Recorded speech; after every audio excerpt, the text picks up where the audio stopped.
Ata po thonë, ju nuk jeni shqiptar, ju jeni arab. Si e komentoni këtë? Shpesh këtë komente shohim në për videot islame. Ne e argumentojmë këtë me dy argumenta të fortë. Argumenti i parë i fortë është se çfarë kanë ata më shumë se sa ne.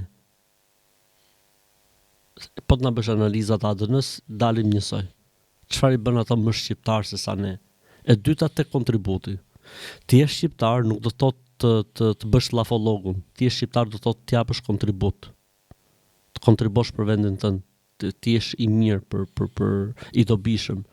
Dhe ne e kemi treguar veten tonë. Pra ne nuk është se jemi vetëm fetar, edhe nuk jemi, le të themi, kombëtar apo advetar. Ne kemi treguar kur është kërkuar pushka, hoxhallarët dhe medresantët kanë dalë me pushkë në krah.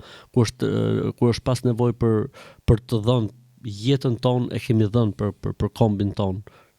Çfarë i bën ata më advetar se sa ne? Çfarë i bën ata më të mirë se sa ne? Çfarë i bën ata më advedashë se sa ne?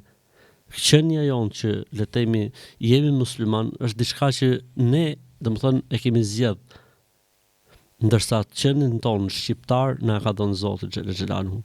Kështu që ne, domethënë, ata nuk ka çfarë i bën më të mirë se sa ne. Pastaj momenti që ti thua arab, për çfarë thua arab?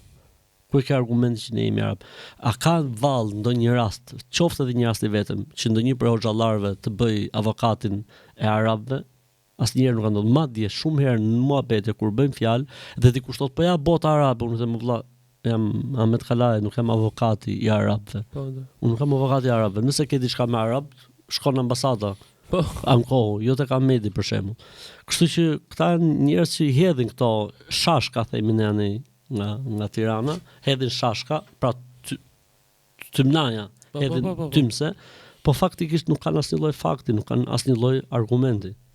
Sepse nuk ka ndodhur ndonjëherë, asnjëherë nuk ka ndodhur që ndonjëri për hoxhallarëve të lavdrohet apo të thot apo të japi sinjal që ne kemi të bëjmë me arabt, me kuptimin e gjakut apo me kuptimin e krenarisë se jemi pjesë e një populli të tillë. Ata janë popull mbetën, ne jemi popull, siç na ka krijuar Zoti neve shqiptar, ata ka krijuar arab, edhe është zgjedhja e Zotit për gjithë secilin.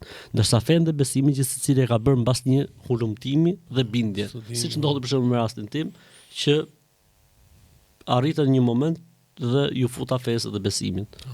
Nuk ishte as arabi ai që ftoi në islam, nuk ishte as turku ai që ftoi në islam. Ishte pikërisht Zoti, studimi, leximi. Zoti i madh, por edhe hulumtimi, ekuacionet e pazgjidhura që më çuan drejt besimit.